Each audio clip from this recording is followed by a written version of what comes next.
disclaimer lang, we don't discourage people to go to school. Yes. So, okay. Dili kayo siya buktan kung ano sa system sa education, ang pasabot. Kung formal mo or informal. Ang importante is yung learnings na nakuha sa individual. So, try to see this kanina point.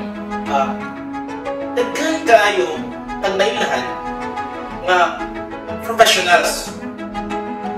Don't get me wrong, I respect the educational system of our country. I respect it. Even ako, I'm a graduate myself. I'm a bachelor's degree graduate. So, in fact ako, go ko ng path.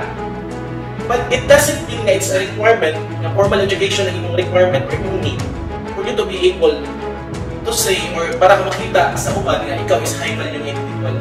Kaya actually, naka-witness na dagan kayo nga upos sa educational attainment sa formal education setup. But then they become so successful in life because sa informal education yung ilang enroll ilang kaugalingon. Right. Di ba? Okay. I mean, mas na-enlighten ko now that you're saying, it's not just about formal education. Yes.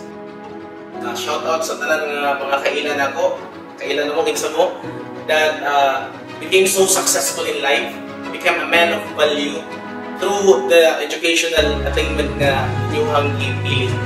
Naging mga successful mga lawyers, naging successful mga doctors, naging successful individuals sa ilang career, naka-climb sa corporate ladder tungkol sa educational system, kailangan pili.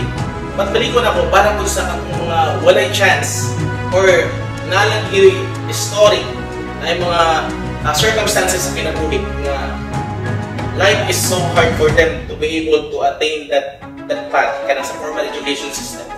I'm telling you, your value doesn't depend on either maka-bachelor's degree ka. Though, having a bachelor's degree will help you skyrocket. Pero, not necessary nga wala kayo kaugmaon katulad wala kayo nahuman. Kaya, balik ko na ko, earlier ako pa yung naistoryahan nga dagan kita kaila nga wala sa formal educational na setting pero achievers sa pinubuhi. Mga high value individual. Really high value. Yes. So, continue.